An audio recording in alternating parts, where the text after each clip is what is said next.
Muchas gracias que están aquí. Me siento muy afortunada de que estén aquí. Les voy a leer algo importante que en 2007 y 2005 a 2007 hubo una estrategia público-privada de tuberculosis en el que se indicó a todos los hospitales privados de la República Mexicana unirse a la estrategia de acabar con la tuberculosis y se hizo un decálogo. Ese decálogo lo firmó el doctor,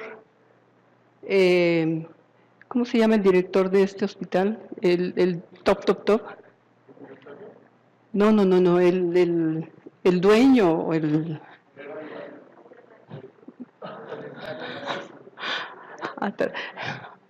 Ay Dios, el doctor Roberto Simón, sí, muy bien. Y decía ese decálogo, promover la observancia de la normatividad vigente, así como los estándares internacionales en materia de tuberculosis. Identificar sintomáticos respiratorios y notificar los casos, obligación de todo privado y público. Ofrecer y garantizar la gratuidad de los tratamientos para tuberculosis. Capacitar al capital humano en el conocimiento de la tuberculosis, diagnóstico, pruebas de laboratorio y tratamiento para pacientes con tuberculosis. Capacitar al capital humano en la estrategia TAES. Diseñar material educativo y de difusión dirigido a las personas que padezcan tuberculosis y sus familiares.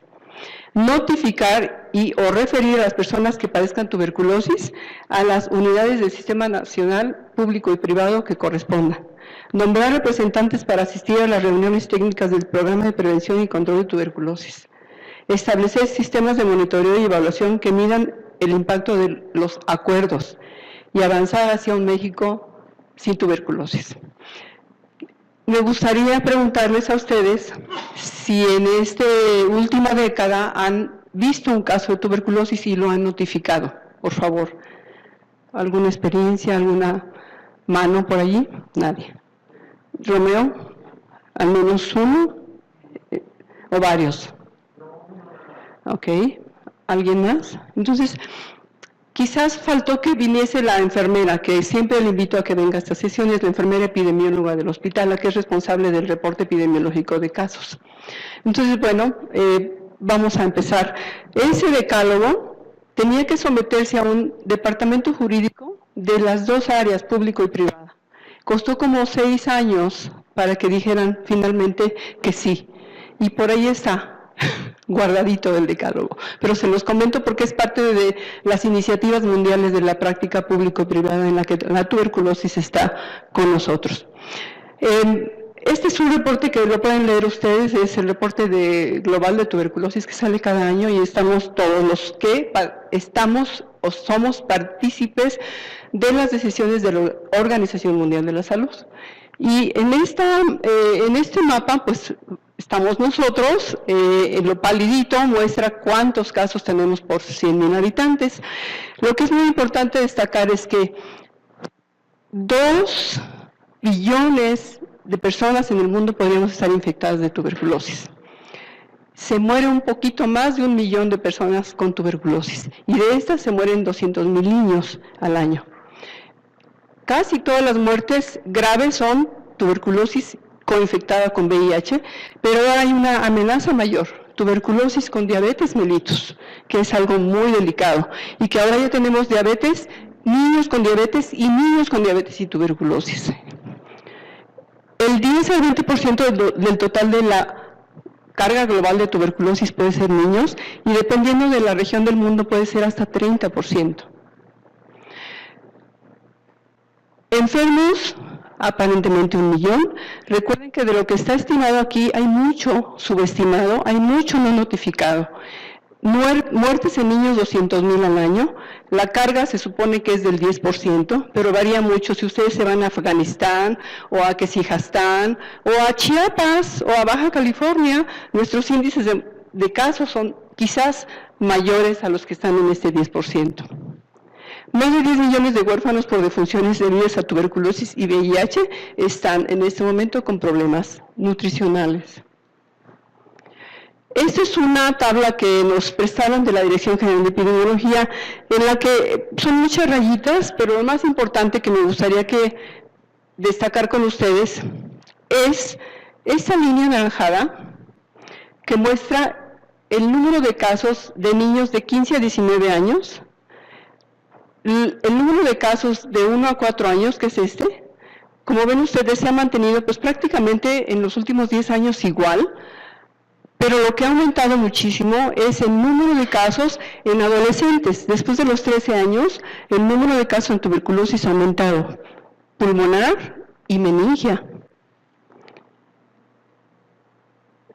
En 2018 se reportaron notificados en la Dirección General de Epidemiología, se reportaron 22.173 casos nuevos. De estos, 2.1 son casos meningios, o sea, 518 casos. De estos, quizás el 10% sean pediátricos.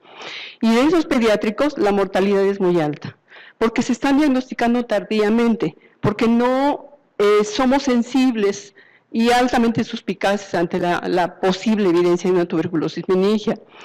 Hay más casos de tuberculosis pulmonar, por supuesto, y otras formas de las cuales generalmente prevalece la ganglionar.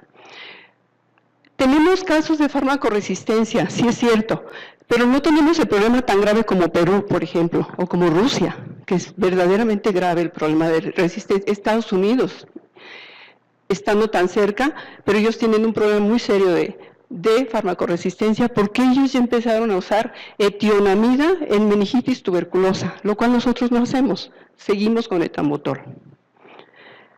Los casos pediátricos que se reportan en esta serie de 2018 son casi 1,000 de menos de 15 años, pero ya sumando los niños hasta 19 años, el número de casos aumenta sustancialmente. Las formas clínicas que deberíamos estar al tanto, la mayoría de nosotros, y por grupos de edad, llaman la atención que por abajo de los 4 años y por arriba de los 15, la forma pulmonar es la más común.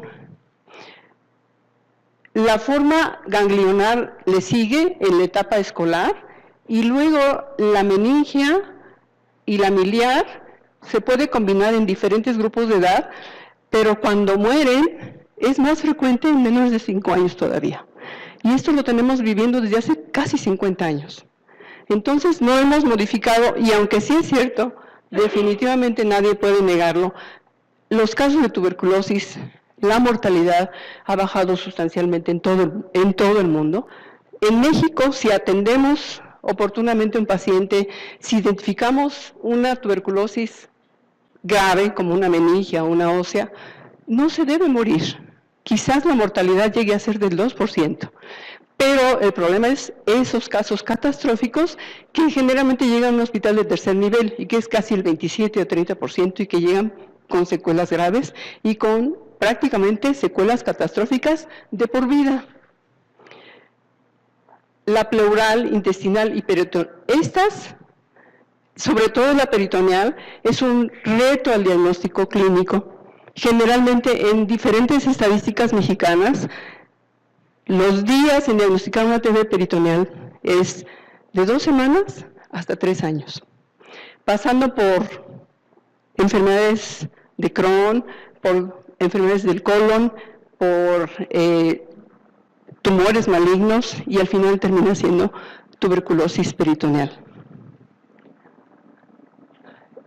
Este es un cuadro que quise ponerles, es una estadística, no se ven allá atrás, sí, ni yo la veo aquí, pero lo que quiero decirles es, el número de niños es una tabla de la gente de Sudáfrica que trabaja tuberculosis en adolescentes y hacen un énfasis muy importante en los jóvenes cuando empiezan a subir los casos de tuberculosis, cómo ellos están. Prácticamente tenemos el mismo patrón. Si fijaron en la tablita que les mostré del grupo de edad nuestra, bueno, nos parecemos muchísimo y aquí es donde empieza a subir el número de casos de niños o de adolescentes con tuberculosis. Entonces, diagnosticar un caso de tuberculosis ¿es fácil o es difícil? La verdad es difícil. Para mí es muy difícil diagnosticar un caso. El alto grado de complejidad en los síntomas parecería no poder captarlos, pero la verdad es que hay que acostumbrarse a que seguimos teniendo tuberculosis en la República Mexicana y que estando en áreas como el Estado de México, como Nezahualcóyotl, como Hidalgo y Puebla, ya no pongo Tlaxcala porque Tlaxcala siempre reporta lo menos que puede, pero los demás estados tienen muchísimos casos de tuberculosis y están alrededor nuestro. Entonces, sí es difícil, hay gran incertidumbre, hay miedo a dar el tratamiento, hay miedo a decir tuberculosis en la familia, pero hay que buscarlo. ¿Hay notificación deficiente? Sí, sí lo hay, porque muchos queremos que tenga baciloscopia positiva, cuando ya sabemos todos que es paucivacilar y que no vamos a tener baciloscopias positivas. No ha sido considerada una prioridad por parte de los programas nacionales de tuberculosis. ¿Por qué creen ustedes? Pues porque no son baciloscópicamente positivos. Entonces dice, pues los niños no transmiten tuberculosis, y la verdad es que sí se ha demostrado que niños de 7 años ya podrían transmitir tuberculosis porque ya pueden tener cavernas. Y pensar que la tuberculosis infantil desaparecería al contenerla en los adultos. No ha sido así. Sin embargo, no ha sido abandonado el punto. La OPS y la OMS se ocuparon de hacer todo lo humanamente posible para tener la vacuna y para tener los mejores medicamentos a todos niveles en el mundo. Y bueno, sí, muchos países aplican el BCG. De 180 países en el mundo que están agrupados en la OMS, aplican BCG. De estos, la cobertura pues es muy buena en el 90% de los países. Sin embargo, en los países con mayor número de casos de tuberculosis, la cobertura es menor o es tardía.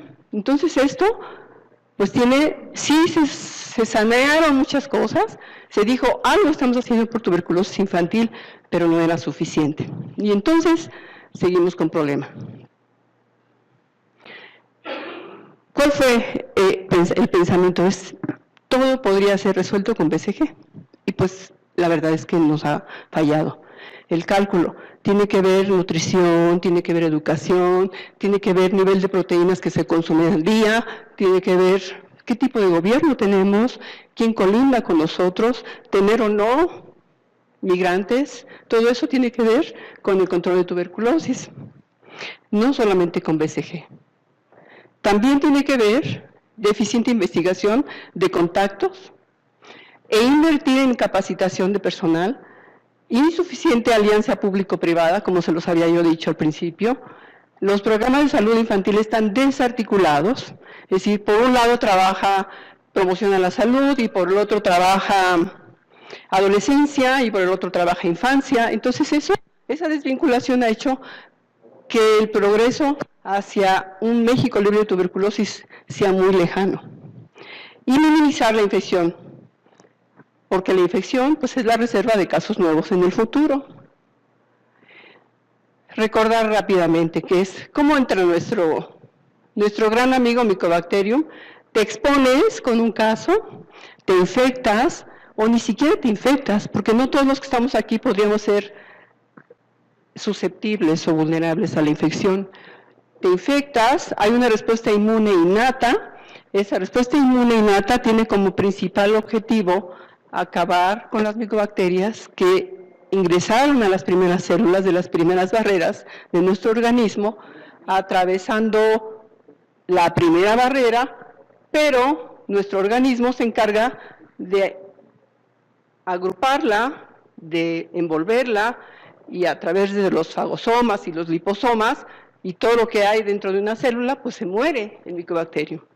Y no pasa más allá de ser una infección.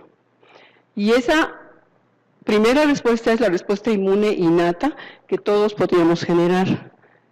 Posteriormente viene la activación de las células TH2 y TH1, todo el sistema linfocito macrófago que va a agrupar a las células y a desencadenar una gran cantidad de sustancias o enzimas o interleucinas que van a apelotonar los linfocitos y dar después pues lo que nosotros conocemos como un granuloma o un nódulo de Ghon posteriormente, que es la respuesta inicial, y esa respuesta inicial pues ahí se va a quedar. No, de aquí quizás todos tengamos TB latente, todos tengamos contacto con ese microbio. Queda como TB latente y en este tiempo de edad del paciente o del primer contacto para acá, este tiempo es el más crítico después de haberse infectado, que son los primeros 2 años. La TB latente puede quedar allí y puede ser reservorio a través de todos los 100 años que vamos a vivir o desencadenar directamente hacia la TB activa en los niños, sobre todo en los menores de 2 años. Y aquellos que tienen menos de 6 meses es más peligroso todavía. En este mismo sentido, debemos recordar esta tablita. Es muy importante considerar los porcentajes de riesgo de enfermedad después de una infección en pacientes inmunocompetentes y en pacientes inmunodeprimidos. El riesgo de desarrollar enfermedad en niños inmunocompetentes, cuando tienen el primer encuentro con el bacilo, pues quizás en menores de 1 año, fíjense ustedes, el 30 o 40%, de 2 años el 10 al 30% de enfermedad pulmonar, y de TB miliar o TB meningia, 10 a 20% en menores de 1 año, y de 2 a 10% en los menores de 5 años. Esto es tan importante para calcular la primera etapa de la infección.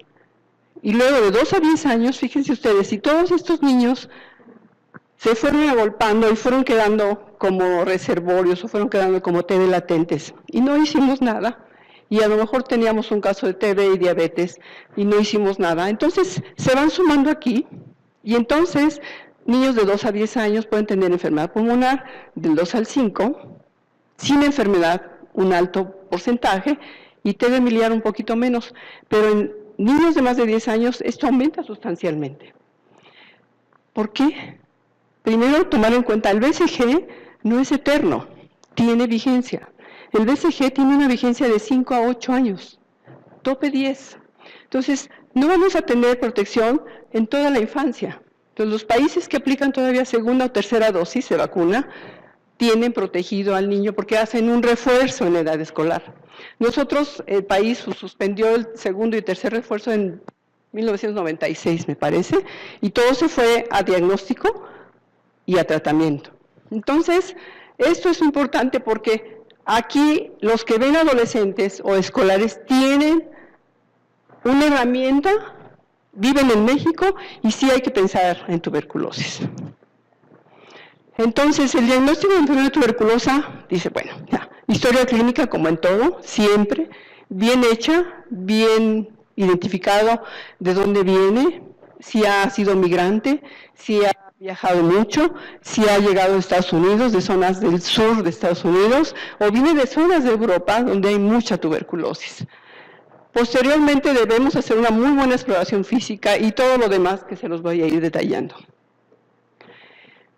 En CDC, igualito que nosotros, porque también ellos tienen todas las reuniones binacionales, en todas, desde el río Bravo de la parte de California hasta Tamaulipas, se reúnen las 2 entidades médicas, sur de Estados Unidos y norte de México, para dar respuesta a este problema de tuberculosis, y tienen los mismos lineamientos que nosotros, es decir, historia clínica, examen físico detallado, radiografias, PPD, y ellos les encanta IGRAS, pero hay muchos artículos en donde ellos también tienen sus bemoles, que se los voy a describir ahorita, y el examen bacteriológico para llegar al diagnóstico de tuberculosis.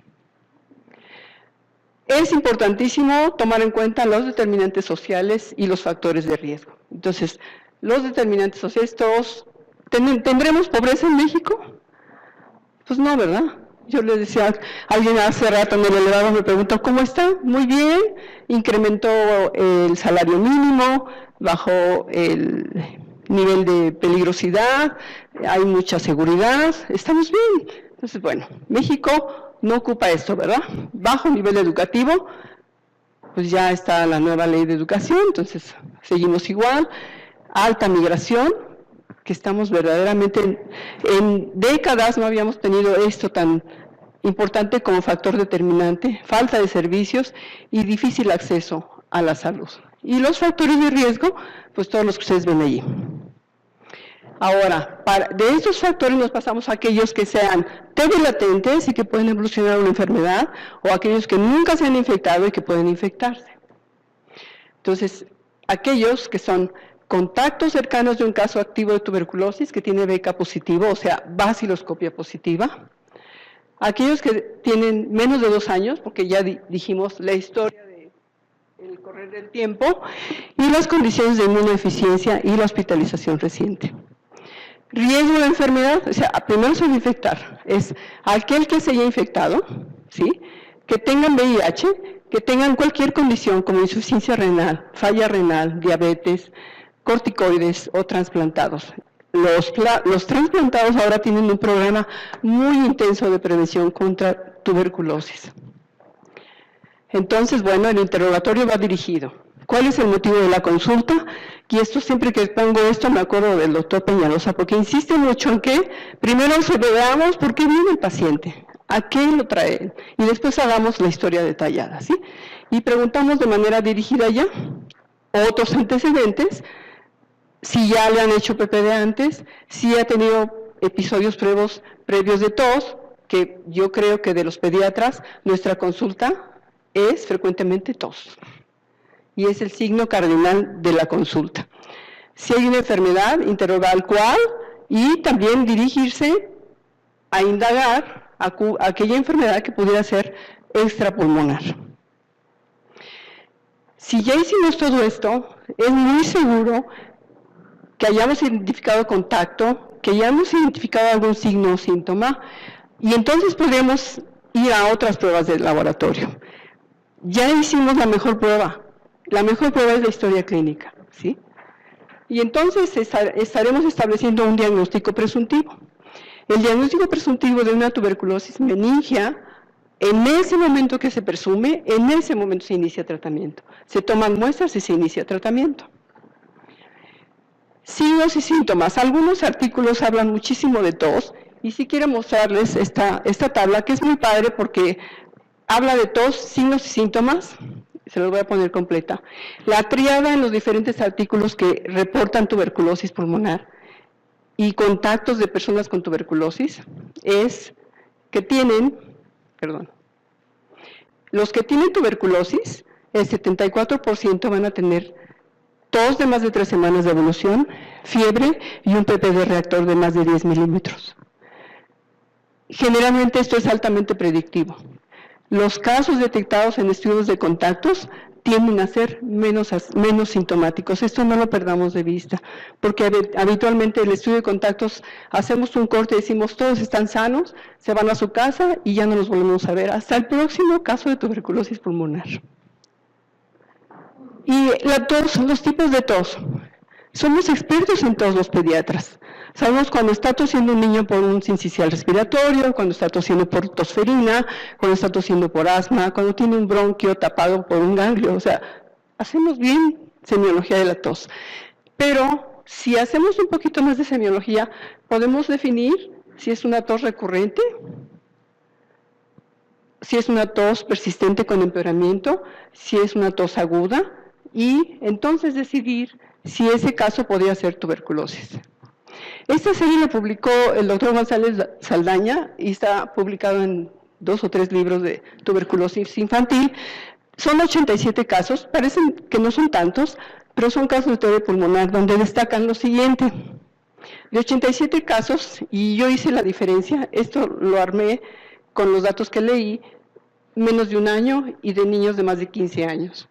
Y prácticamente el contacto fue identificado más frecuentemente en los pequeñitos que en los mayores.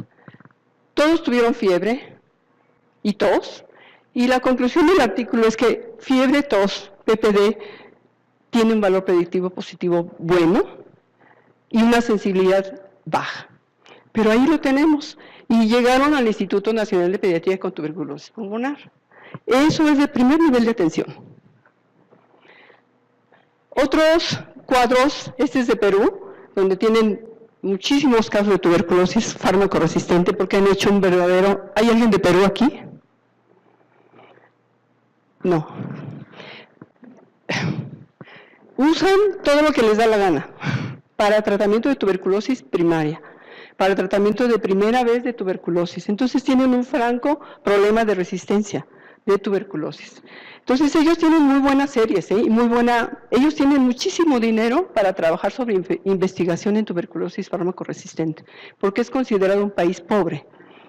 Y entonces, bueno, aquí también se destaca que en niños de menos de 2 años la tos y la fiebre fueron comunes, igual que la pérdida de peso, 55%, 60%, y la reacción de tuberculina en 60% de la población. La bacteriología, ellos la tuvieron, esto es muy alto, alrededor del 40% positiva. Entonces, tenemos caso clínico clásico, inicio inmediato o curso subagudo. Una neumonía también puede ser el inicio de una tuberculosis primaria, ¿sí? Esto está descrito también. Recuerden, síntomas respiratorios, pérdida de peso, o no ganancia, o no querer jugar, y esto aunado a inapetencia. Si la tos es de más de 2 semanas, ¿quién tosió?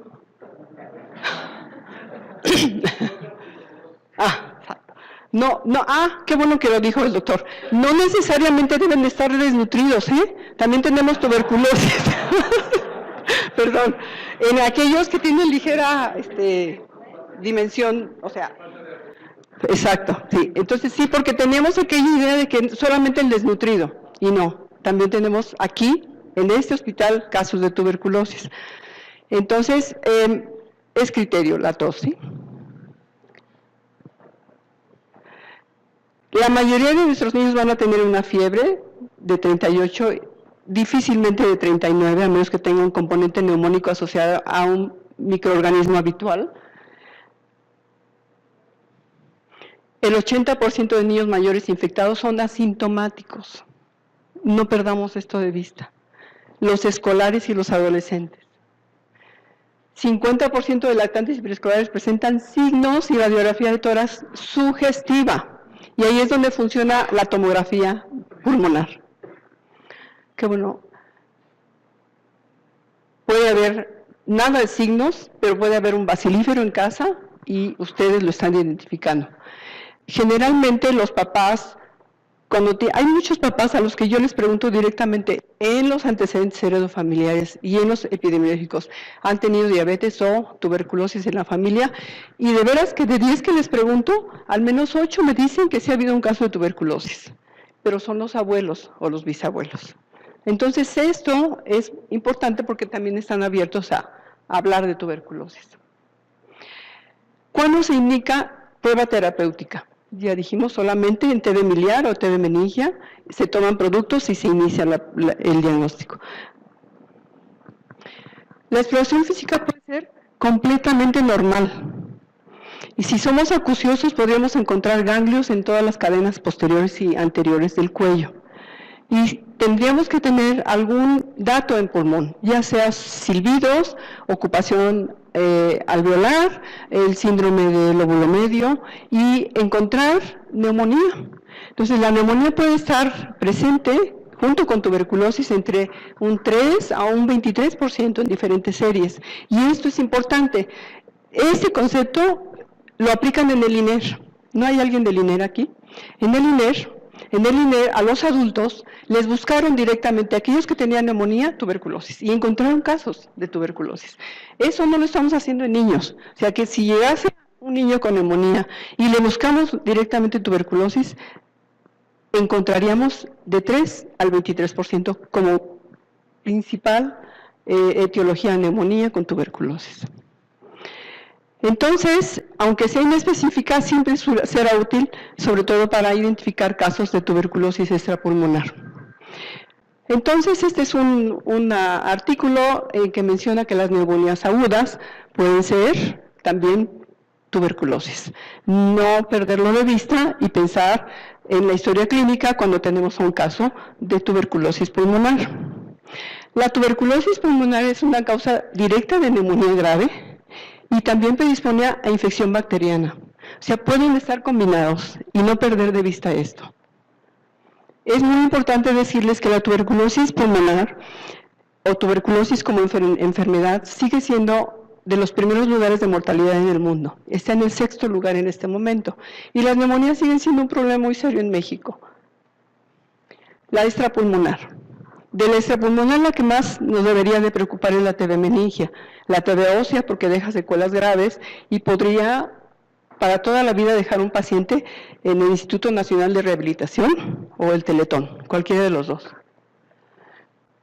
Quisiera nada más, no voy a detallar por favor, pero para que haya meningitis tuberculosa, debe de haber factores determinantes sociales, factores de riesgo para hacer una enfermedad después de una TB latente, o tener alguien bacilífero en la familia, y también tener factores genéticos, No todos se enferman y no todos se infectan en tuberculosis. Y estos factores genéticos son muy interesantes.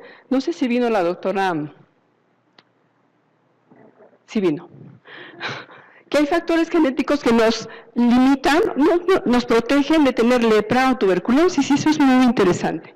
Entonces, bueno, se desencadena una sepsis por tuberculosis, Mycobacterium tuberculosis, hay una bacteremia, se instalan nódulos en el hígado, en la pleura, en la meninge, y estos nódulos o focos de Rich pueden quedar por ahí toda la vida latentes o pueden explotar en algún momento y entonces dar como resultado una meningitis, ¿sí? Replicar otra vez y desencadenar toda esta cascada de sustancias que ponen en riesgo la vida del paciente y la estabilidad cerebral. Niños menores de 2 años que presenten rechazo al alimento, que estén irritables, somnolientos, que además tenga algún dato sugestivo de meningios, si piensan en meningitis por habituales, por neumococo, por Neisseria meningitidis, pero no dejen de pensar en tuberculosis. Lo van a salvar de que llegue a una hidrocefalia y que quede con secuelas graves. Este niño es un niño rarámuri, rapidísimo. Inició, fíjense ustedes, pesa 7'5", mide 77, ya tiene 1 año, 4 meses. Nació en junio y se vacunó en octubre. ¿Creen que le iba a servir de algo la vacuna? Nuevamente regresándome a que si el BCG sí sirve, pero no es solamente el BCG, es que no iba a comer o no iba a tener un buen ambiente social y económico. Inicia con cuadro enteral el 18 de enero. El 14 de febrero tiene fiebre, presenta convulsiones el 16 y posteriormente llega al hospital con un Glasgow modificado, alterado, con Mulsinski, con Kearney, con signos meningios y con campos pulmonares alterados. Esta es la niña. Tenía pérdida de energía desde 2 semanas antes, malestar general, cambios de conducta, anorexia, pérdida de peso y fiebre. Y no hicieron nada. Y un artículo que sacamos ayer, que me hizo el favor Vania de sacar, es en Estados Unidos, un caso. Nosotros tenemos 500 o más casos de tuberculosis. Y a ellos les llamó precisamente este problema. Ellos tenían 4 semanas, ¿no? Tenían niño de sintomatología, con irritabilidad y fiebre y todo. Entonces, hagámosle caso a los papás. Ellos, que son una comunidad rarámuri, realmente sus condiciones son verdaderamente críticas. Y bueno, cuando les dieron a los papás a esta chiquita, lo primero que dijeron es que ya no sirve, así tal cual. Entonces, bueno, tuvo cefalea. ¿Cómo puede decir cefalea un niño? No sabe decir cefalea, se está señalando la cabeza. Esos son datos para nosotros los pediatras. Tenía vómito, rigidez de nuca, y pues cuando llegó la rigidez de nuca ya hasta las mamás rarámuris y las comadronas saben diagnosticar cuando un niño ya tiene meningitis. Y tenía una placa de tórax con un infiltrado y un ensanchamiento mediastinal y una hidrocefalia importante. Con la hidrocefalia que ustedes pueden ver, que es parte de la patología de la meningitis, pues quedó con la válvula. Aparte, también algunos neurocirujanos no se deciden operar y se tardan un poquito más en decidir que es una emergencia. Eso lo puede hacer el residente picándole el ventrículo y llegando y hacerle resolverle el problema. Esto lo pueden revisar en cualquier libro, realmente es cómo es el estadio 1, cómo es que quisiéramos que llegaran aquí para poder salvar todo esto, porque ya cuando tiene estos dos estadios, las secuelas son muy, muy graves. Otra enfermedad gravísima, la osteoarticular. Generalmente nos puede llegar a los hospitales como una osteoarticular, como un tumor, como un linfoma, como una leucemia o metástasis. Y generalmente tendríamos que pensar que las escoliosis o las tuberculosis óseas son también tuberculosis. Y hay que hacer el diagnóstico diferencial, iniciar tratamiento y inmediatamente tomar las pruebas, aunque posteriormente, después de 4 o 6 semanas, tengan otro diagnóstico. Es mejor iniciar que tener una conclusión catastrófica. Y la ganglionar, que es lo más común y que van a ver casi todos, aquí hemos visto ganglionares, hay algún cirujano por allí, sí hay cirujanos, ya lo vi. Pues los ganglios, generalmente que nos llevan a biopsia, es aquella que, pues generalmente no es dolorosa, la TV ganglionar es de 2 centímetros, generalmente dura más de 2 semanas, puede tener con o sin fiebre, puede estar con o sin fístula, como estos casos, ¿sí? Entonces, nosotros nos hemos dejado llevar mucho por las estadísticas norteamericanas en las que dicen que la mayoría de las linfadenegalias en México podrían ser también micobacterias no tuberculosas, y esto no es verdad. Tendríamos que hacer. La linfadenitis por micobacterias no tuberculosas se parecen mucho, sí, hay mayor cantidad de edema periférico, es crónica, unilateral, puede ser de preescolares, es submandibular, no hay datos de infección sistémica y la mayoría de las veces son avium. También hay Kansasi, pero es mucho avium. Y esta foto es cortesía del doctor Bracho, que no creo que haya venido, pero bueno, generalmente cuando tenemos una bolita o bolota, pedimos la interconsulta, siempre tenemos que buscar otros ganglios, buscar hepatosplenomegalia, dolor óseo o alguna otra entidad que nos ayude a descartar que no sea un proceso infiltrativo. Buscar infecciones otorrino-laringológicas, dentales, dar tratamiento de prueba y si funciona, perfecto, y si no, llevarlo a la biopsia. Y lo que se recomienda de biopsia es la biopsia completa, sacar el ganglio. Y algo que es muy importante y que en la estadística que les presenté no hablamos de embarazo y tuberculosis. El embarazo y tuberculosis es un problema muy serio porque lo confundimos al niño como tuberculosis neonatal, no, sino como sepsis, un síndrome ictérico o una enfermedad de Torch. Y olvidamos que también hay mujeres embarazadas y también hay mujeres con tuberculosis. Y que a muchos médicos o ginecólogos les quisiera decir que tienen tuberculosis o que estén en un ambiente como en Chiapas, por ejemplo, y entonces la identifican con tos y no le toman una placa de tórax porque puede tener defectos el producto. Eso ha pasado de moda. Se pueden tomar placas y se deben tomar placas en mujeres que se sospeche tuberculosis en el embarazo, porque la transmisión es favorecida. Las mujeres embarazadas tienen alteración de la inmunidad, de la función de las TH1 y TH2 y de todo el componente de las células B y T. Entonces, el niño está afectado del hígado, el niño puede nacer con afectación del sistema nervioso central, es una diseminación grave y parece una sepsis y puede ser tuberculosis congénita. A la fecha, en los últimos 5 años, se han recuperado más o menos 90 mujeres embarazadas y de ellas se han obtenido productos, en su mayoría, sanos, entre comillas. Pero esos niños que fueron sanos, no se vigilaron y son los casos de tuberculosis meningia o miliar entre los 3 y los 6 meses de edad. El diagnóstico, ya dijimos que es la clínica, es la madre de todos los diagnósticos, pero tenemos que apoyarnos en el diagnóstico inmunológico, radiológico y por cultivos, ¿sí? Entonces, voy a irme rápido. Este señor, famosísimo, pues, una vez que se supo que en 1900, ¿en qué año? Les pasé un examen por allí, no se les olvide. ¿En qué año? Sabemos que Mycobacterium tuberculosis es Mycobacterium. Bueno, no importa. Lo que importa fundamentalmente es que a partir de conocer la etiología, pues se purificaron algunas proteínas y se pudo ayudar a hacer el diagnóstico. Inicialmente el PPD se pensaba que iba a ser vacuna y finalmente se convirtió en una gran herramienta de diagnóstico.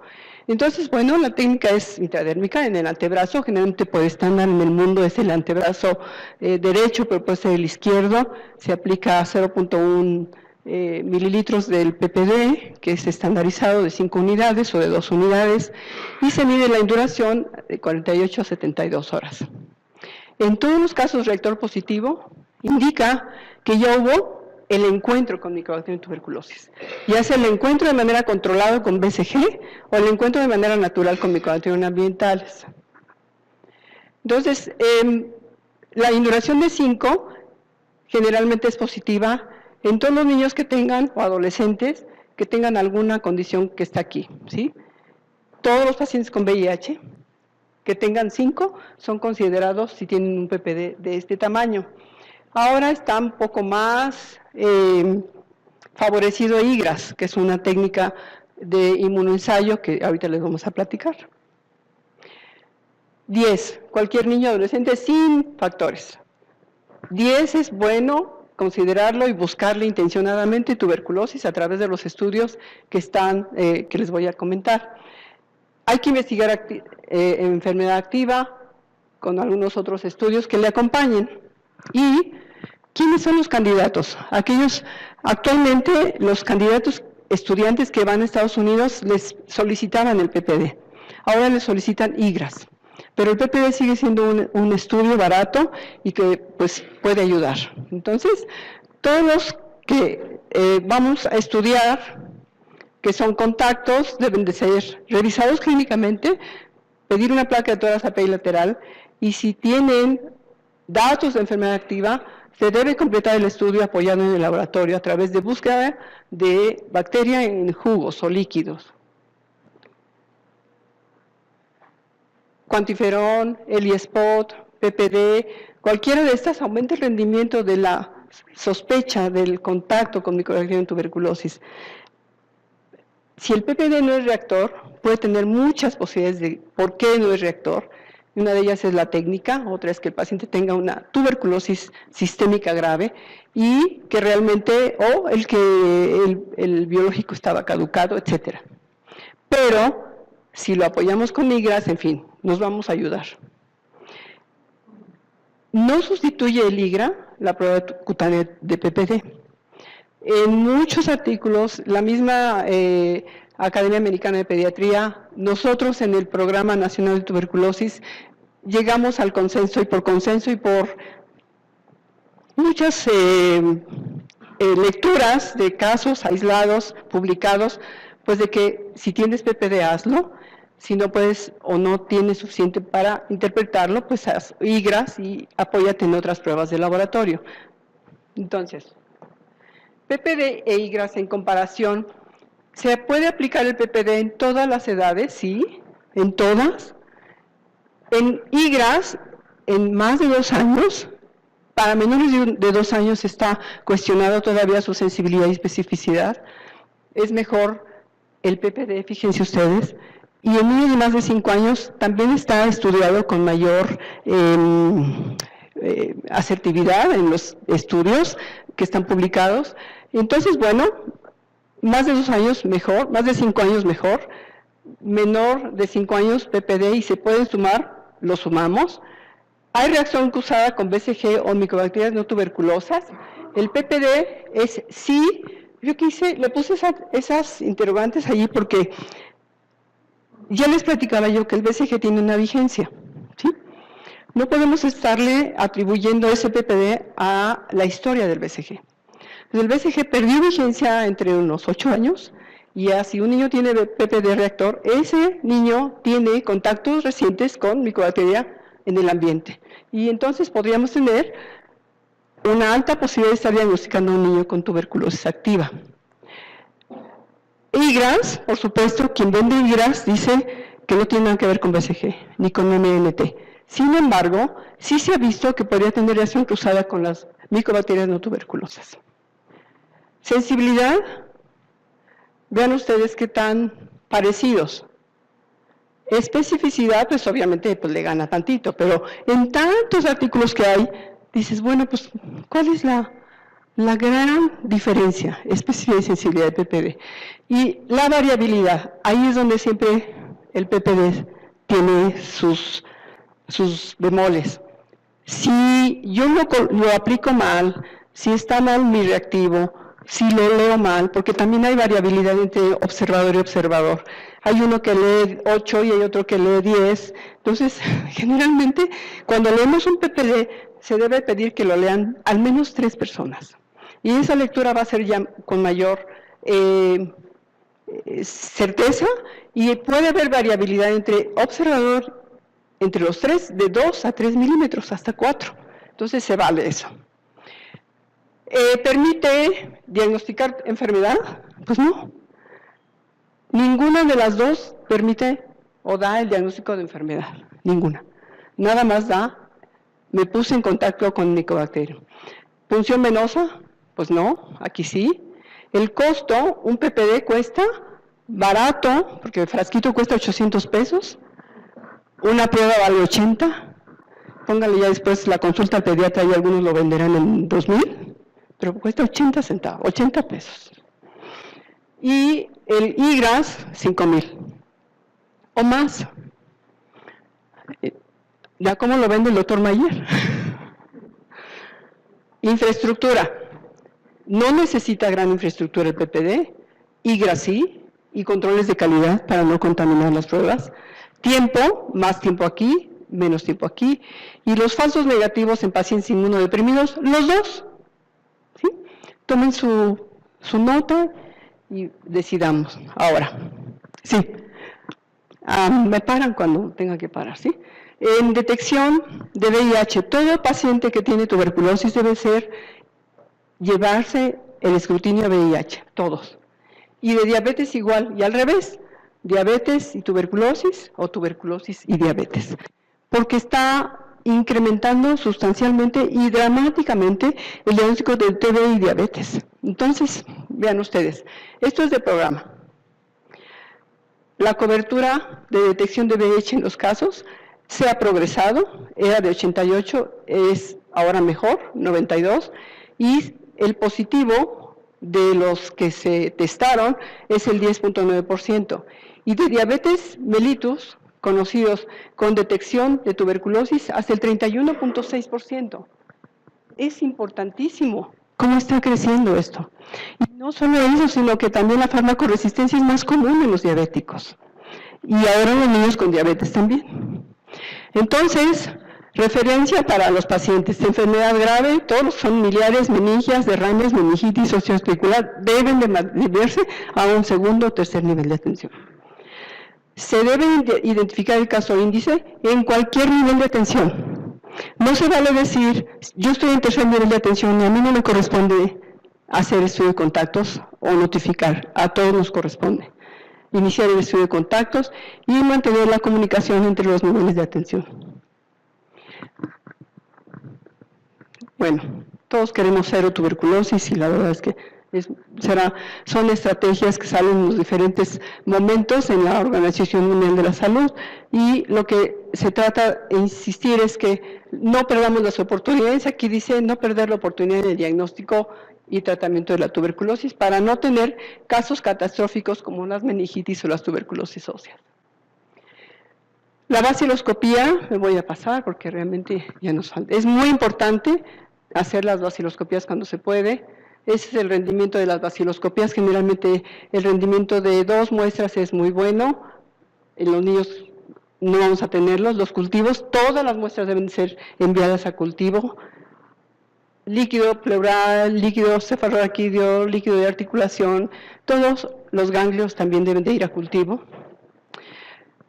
Son prioridad a los cultivos aquellas baciloscopias negativas de 2 muestras de esputo. Fíjense qué importante esto. En el escrutinio de contactos que tú tienes de un caso de tuberculosis meningia y le hacen a un abuelo diabético una baciloscopia y sale negativa, lo dan de alta. Y recuerden que el diabético puede ser baciloscópicamente negativo y va a ser cultivo positivo. Entonces no lo pueden soltar, porque ahí es donde podamos encontrar más casos de muestras con cultivo positivo, y es una indicación de cultivo, ¿sí?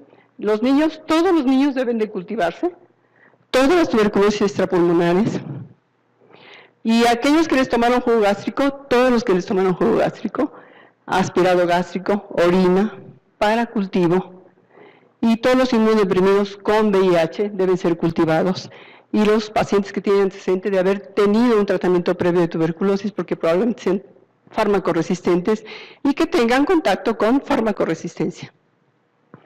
Los cultivos son diferentes, realmente esto le toca al laboratorio. Las extrapulmonares, siempre el líquido pleural, siempre el líquido cefalorraquídeo, y el manejo de muestras generalmente deben de mandarse de inmediato de todos los tejidos, y si no, refrigerar 4 grados centígrados hasta que vayamos a mandar la muestra. Siempre será mejor 2 muestras que 3, ese es un estudio donde muestra que es mejor 2 muestras que 3, y también es mejor más líquido o esputo, y también es mejor más cantidad de líquido cefalorraquídeo. Si tenemos un líquido de 1 centímetro, es muy difícil que nos puedan hacer todo. Tratemos de juntar lo más que se pueda de líquido cefalorraquídeo. Creo que no tengo tiempo para decirles la técnica de aspirado gástrico, que es muy interesante hacerla, pero yo sí la hago y siempre procuro que se haga con la mejor técnica posible. Igual la prueba de la cuerda de string test es una cuerda que se mete al duodeno como hacíamos antes las búsquedas intencionadas de Yardia. Metíamos una capsulita, la sacábamos y cultivábamos. Esta es un poco cara, no sirve en niños de menos de 4 años porque no colaboran, no se la tragan, entonces no ha tenido futuro esa prueba. Y estudios de imagen, por fin. Generalmente lo primero que hacemos es hacer un estudio de imagen, ¿sí?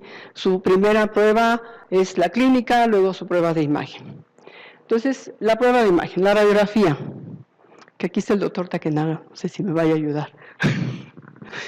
Entonces, las radiografías no las vean solos, siempre apóyense de alguien más, de 2 o 3 personas, porque no somos capaces de ver cosas si no tenemos otros 4 o 6 ojos junto a nosotros.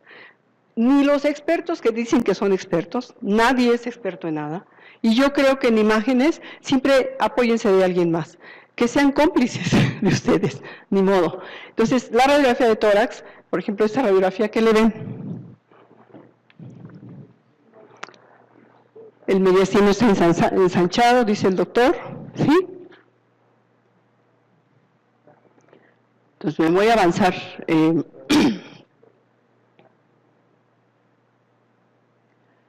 Entonces, la radiografía puede mostrar ensanchamiento del mediastino, ¿sí? Si me equivoco, me corrige el doctor Takenaga, ¿sí? Y infiltrado mixto, alveolar, intersticial, comprimido en regiones parailiares. Recuerden esto, parailiares. La tuberculosis infantil, que es primaria, que es de que se infecta y se va derechito a la enfermedad, generalmente va a ser neumonías en la base. Los mayores, los adolescentes o los adultos van a tener tuberculosis en el ápice o van a tener cavitaciones, que es una pregunta que está en la hojita que les di. Entonces, pero también puede ser síndrome del lóbulo medio, ¿sí? Imágenes que pueden estar provocando una obstrucción constante. Esta fue una segunda radiografía de un caso. Este caso es nuestro, aquí lo tuvimos. Y estas son las imágenes que el doctor Takenaga me hizo el favor de señalar, que tenían infiltrado mixto y algunas zonas focales con condensación. La lateral, es importantísimo pedir la lateral, nunca se queden solamente con una posición. En la lateral vamos a ver reforzamiento de los cilios, que les va a decir si hay o no adenopatías, paredes bronquiales engrosadas y atelectasias. Y apóyense el doctor Takenaga, él o sus médicos, ahora que está capacitando él, son extraordinarios en apoyarnos a nosotros. Y la tomografía, que está indicada en quienes, en niños de menos de 2 años o en niños de menos de 5 años, en aquellos que tengan una obstrucción bronquial o que tengan una complicación pleural, tómenle una es candidato a una tomografía. En este niño encontramos zonas de condensación parenquimatosa, en regiones parailiares. Y veas, el paciente no se veía mal. Aquí hay otra, perdón. Vean, nódulo pulmonar periférico, y aquí me señalaba que era el nódulo, el complejo primario de Ranke y el nódulo de Ghon. ¿Y qué más?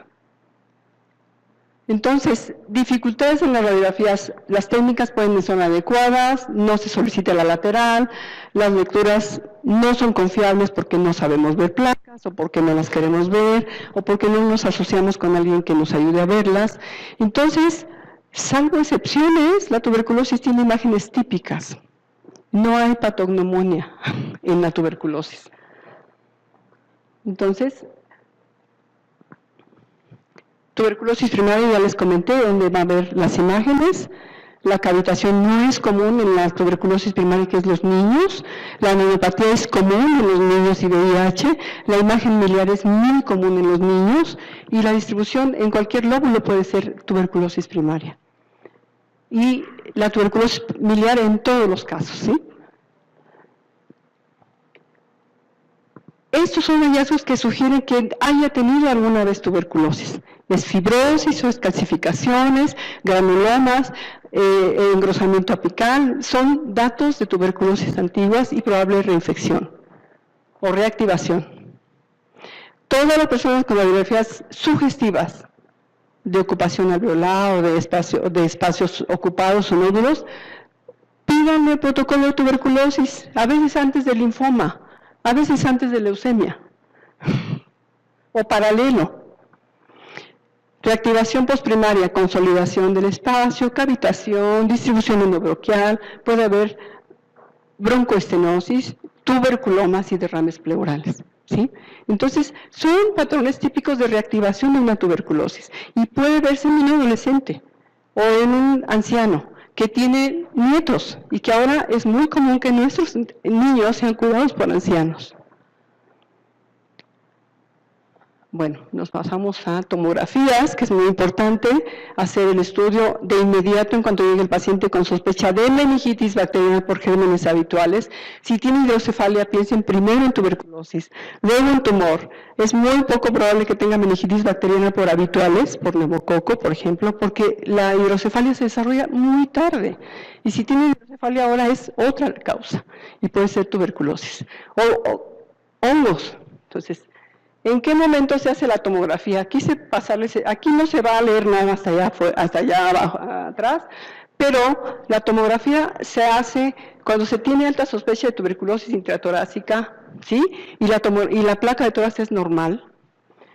Cuando se sospecha de complicaciones, cuando hay compresión del área por una linfadenopatía, cuando hay inmunosupresión, cuando hay menores de 2 años, cuando hay niños de menos de 6 meses que tuvieron una mamá con tuberculosis, pídanle tomografía.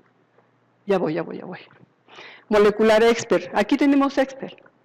Y el Expert fue creado esencialmente en los países como India y Tailandia y África y Rusia para que estuviera en urgencias, para hacer el diagnóstico inmediato de tuberculosis meningia.